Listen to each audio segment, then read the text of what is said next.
ओम शांति।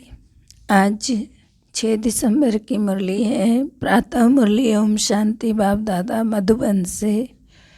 मीठे प्यारे प्राणेश्वर प्रिय पिता कहते हैं, मीठे बच्चे, दान में दी हुई चीज़ कभी भी वापस नहीं लेना है।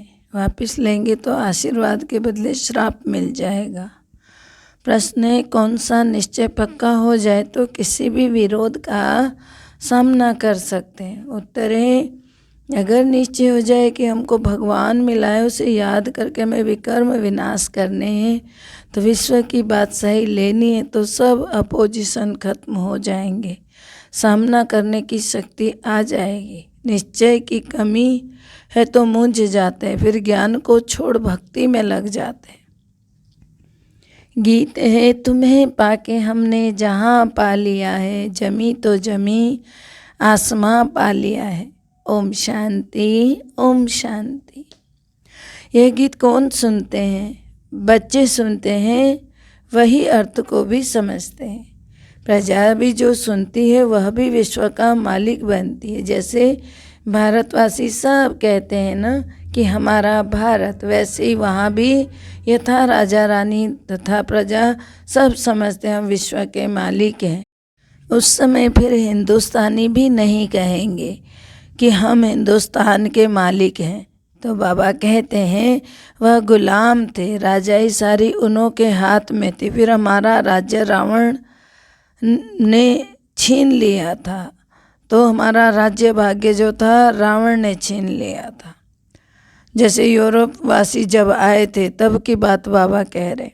अभी हमको अपना राज्य चाहिए। यह पराया राज्य है, अर्थात रावण का राज्य है इस संसार में। तो गाया भी जाता है ना, दूर देश का रहने वाला, तो अब तुम अपना राज्य ले रहे हो। तुम कोई के लिए लड़ते नहीं हो, अपने लिए ही तुम सब कुछ करते हो। वह सेना लड़ती है और प्रेसिडेंट व प्राइम मिनिस्टर के लिए लड़ते हैं। बड़े आदमी तो देखो वह बनते हैं ना, तो उनको नशा भी अच्छा रहता है। फिर भी देखो अभी कहते हैं ना कि भारत हमारा है, परंतु भारतवासियों को यह पता नहीं है, यह कोई हमारा राज्य नहीं है, यह रावण का राज्य है जिसमें हम रह रहे हैं। राम राज्य में ऐसे नहीं कहेंगे कि यह पराया है। अभी भारत पर रावण का पूरा राज्य है। राम का राज्य था, देवताओं का राज्य था, अभी नहीं है। तुम जानते हो 5000 वर्ष के बाद हम राज्य ले रहे हैं। किससे ले रहे हैं? परमात्मा बाप से। राम अक्षर कहने से लोग मूझते हैं, इसीलिए बेहद का बाप कहना ठीक है। बाप अक्षर तो देखो बहुत मीठा है। बाप ही वर्षा याद दिलाते हैं। एक बाप के सिवाय और सब कुछ भूल जाना है। हम आत्माएं बाप से वर्षा ले रही। बाप आकर तुमको आत्मा अभिमानी बनाते हैं। हम आत्मा है। आत्मा कितनी छोटी महीन है, उसमें 84 जन्मों का पाठ भरा हुआ है। ये मोटी बुद्धि वाले मनुष्य नहीं जानते, ना तो समझा सकते हैं। बाबा कहते हैं, बाबा से वर्षा तो ले रहे हैं, कितना सहज है। देखो बाबा कहते हैं, परंतु माया तो यह भी भुला देती है। इसीलिए बच्चों को मेहनत करनी पड़ती है। इसमें कोई हथियार बारूद की बात नहीं है, ना कोई ड्रिल आदि सीखने की है, ना कोई शास्त्र आदि उठाना है। सिर्फ बाबा को याद करना है ना। बाप जो सुनाते वह धारण करना है। हम अपना राज्य भाग्य ले रहे हैं। जैसे नाटक में एक्टर पार्ट बजाकर फिर कपड़े बदली कर अपने घर जाते हैं, वैसे तुम्हारी बुद्धि में भी है कि अब नाटक पूरा होने वाला है, अब अशरीरी बनकर घर जाना है। हम हर 5000 वर्ष के बाद पार्ट बजाते हैं। फिर बाबा ने आगे कहा, आधा कल्प राज्य तुम ही करते हो ना, आधा कल्प गुलाम बन जाते हो। फिर बच्चों को कोई जास्ती तकलीफ नहीं देते हैं बाबा। तो बाबा कहते हैं, बुद्धि में सिर्फ याद रहनी चाहिए, पुरुषार्थ कर जितना हो सके यह भूलना नहीं चाहिए। बाबा कहते हैं अभी नाटक पूरा होता है, बाकी थोड़ा समय हमको जाना है। ऐसे ऐसे अपने साथ बातें करते करते तुम पावन बन वापस चले जाएंगे। हर एक बच्चा जान सकता है कि मैं बाबा को कितना याद करता हूँ, चाहे कोई चार्ट लिखे या ना लिखे, परंतु बुद्धि में तो रहता है ना। तो सारे दिन में हमने क्या क्या किया है। जैसे व्यापारी लोग अपनी मुरादी संभालते हैं रात्रि को, तो यह भी व्यापार है। रात्रि को सोने के समय जांच करते हैं सारे दिन में बाप को कितना याद किया, कितनों को बाप का परिचय दिया। जो होशियार होते हैं उनका धंधा अच्छा रहता है, तो अच्छा चलता है उनका धंधा। जो बहुत होशियार होते हैं, बुद्धू होगा तो धंधा भी ऐसे ही चलाएगा। यह तो अपनी कमाई करनी है ना। बाप फिर सिर्फ कह देते हैं कि मुझे याद करो, चक्र को याद करो। फिर बाबा कहते हैं तभी तुम चक्रवर्ती राजा बनेंगे जब बाप को और चक्र को याद करेंगे। इसमें टू मच आशाएं नहीं होनी चाहिए। गांव में रहने वालों को आशाएं कम रहती, साहूकार को बहुत रहती है। वह अपनी गरीबी में ही खुश रहते हैं। गांव वाले रोटला खाने पर हिर जाते हैं, सूखी रोटी खाने की आदत ही पड़ जाती। साहूकारों में इच्छाएं बहुत होती है, माँ बाप को ही तंग कर देते। बाबा तो अनुभवी है ना, गरीबों पर रहम भी आता है ना। गरीब देखेंगे इतना बड़ा आदमी ज्ञान सुनता है तो हम भी सुने। चित्र तो बाबा ने बहुत बनवाए हैं। कोई कहते हैं हमको सर्विस चाहिए, बाबा कहते हैं कि पहले तुम होशियार तो बनो फिर सर्विस पर जाओ, क्योंकि आजकल भक्ति का भी जोर बहुत है। एक तरफ समझाओ, दूसरी तरफ गुरुओं की चक्री लगाते रहते हैं। वह डरा देते हैं फिर इनको, तुम अगर भक्ति नहीं करेंगे तो तुमको फल भी कैसे मिलेगा, ऐसे ऐसे डराते हैं गुरु लोग। भक्ति से तो भगवान मिलता है। जब तक इस ज्ञान में पक्का हो जाए, पूरा निश्चय हो जाए हमको भगवान मिला है, वो हमको कहते हैं मुझे याद करो, तो विकर्म विनाश हो जाए। तो जब यह पक्का निश्चय जम जाए तभी तो किससे सामना कर सके। तुम्हारे से ही अपोजिशन है। तुम एक बात कहते वह दूसरी बात कहते। दुनिया में तो बहुत मठ पंथ हैं, जहाँ मनुष्य जाकर कुछ न कुछ सुनकर आते हैं ना, तो गीता का भी भिन्न भिन्न अर्थ सुनाते रहते हैं, तो मनुष्य फंस पड़ते हैं। सन्यासी कभी गृहस्थियों को नहीं कहेंगे कि विकार में नहीं जाओ। अगर वह कहें कि निर्विकारी बनो फिर क्या होगा। एम ऑब्जेक्ट तो कुछ है नहीं। उल्टा रास्ता बताने वाले दुनिया में तो बहुत है, सच्चा रास्ता बताने वाले बहुत कम हैं। उन पर भी माया का बहुत वार होता है।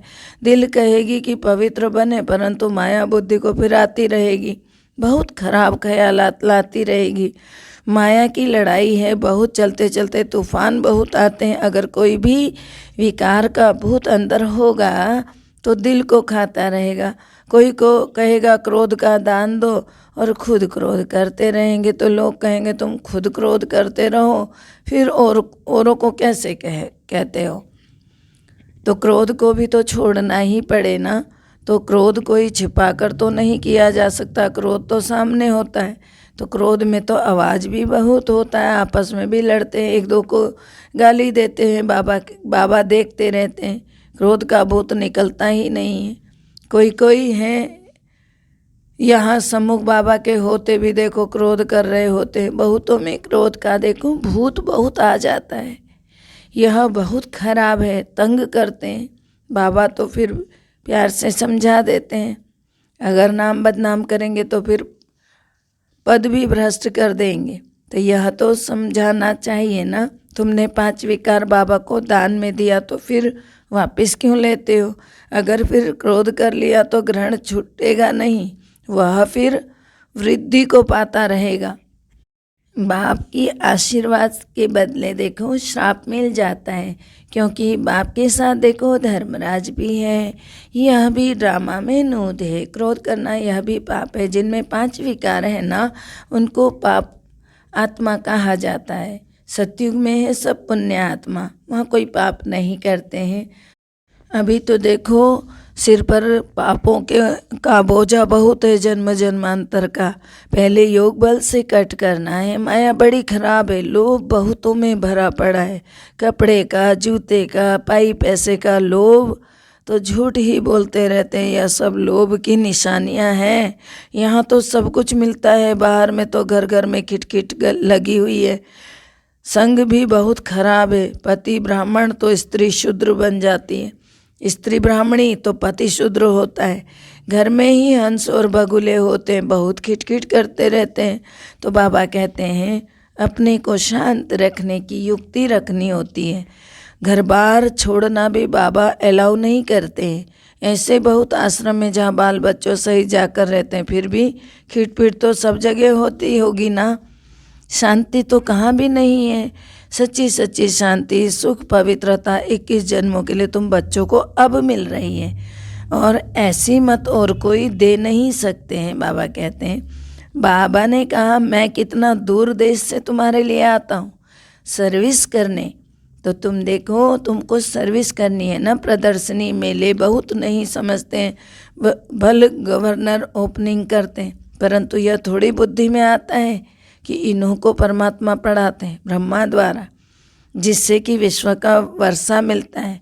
सिर्फ कहते हैं अच्छा है, माताएं अच्छा कर्तव्य कर रही, श्रेष्ठाचारी बना रही हैं।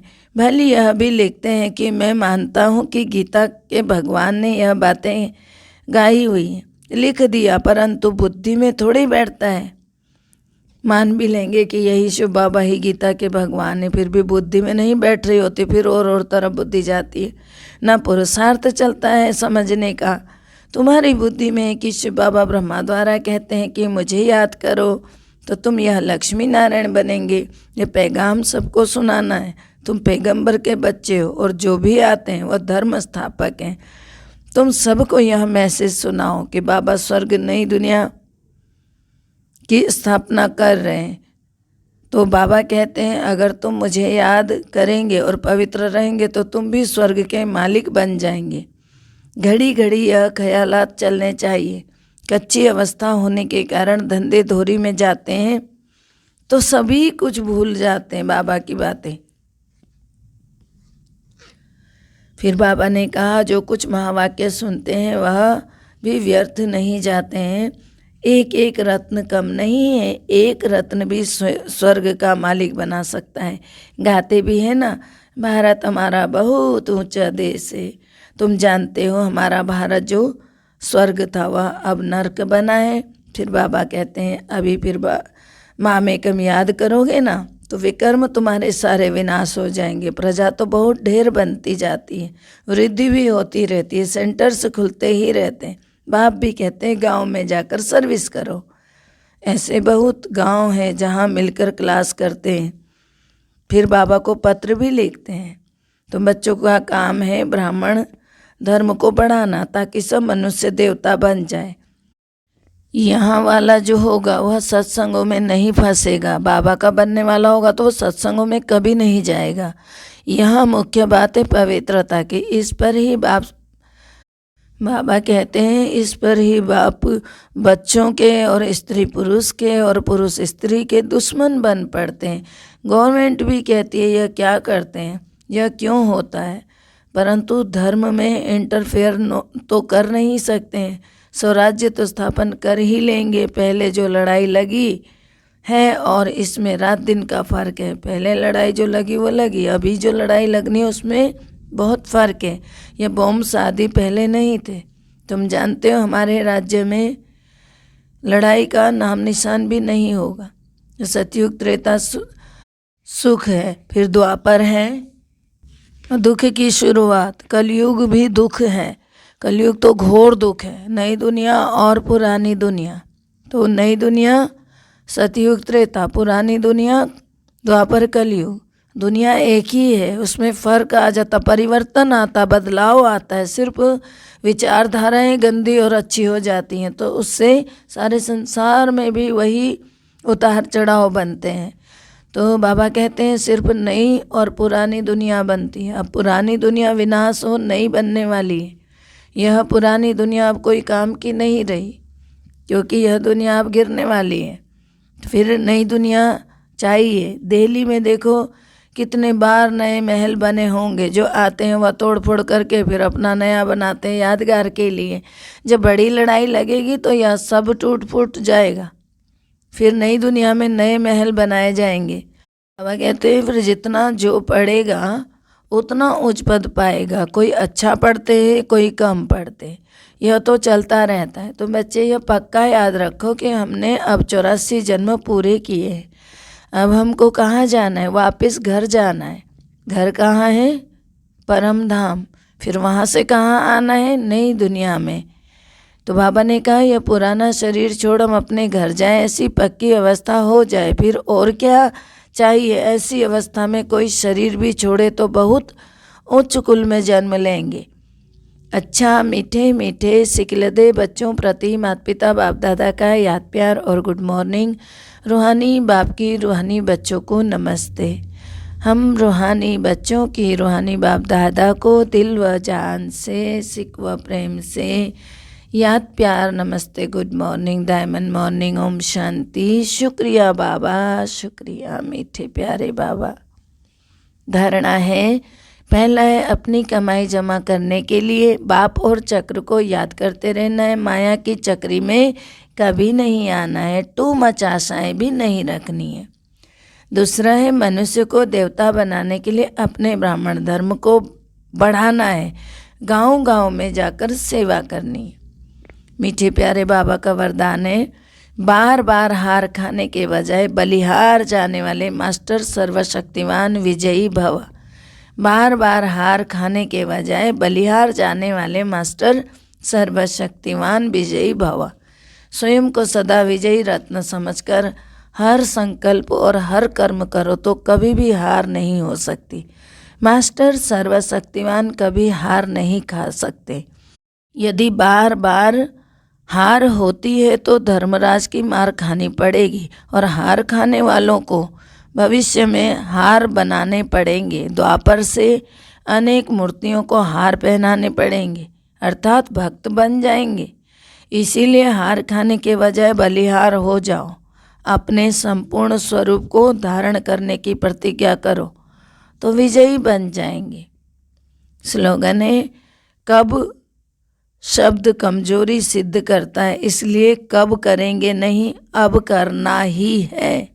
अब करना है, अभी नहीं तो कभी नहीं, बाबा कहते हैं हमेशा मुरलियों में। तो कब करेंगे, कब शब्द नहीं, अब करेंगे। ठीक है, इस बात का ध्यान रखें। ओम शांति। सबका भला हो, सब सुख पाएं, सब परमात्मा से जुड़ जाएं। सबका भला हो, सब सुख पाएं, सब परमात्मा से जुड़ जाएं। सबका भला हो, सब सुख पाएं, सब परमात्मा से जुड़ जाएं। ओम शांति।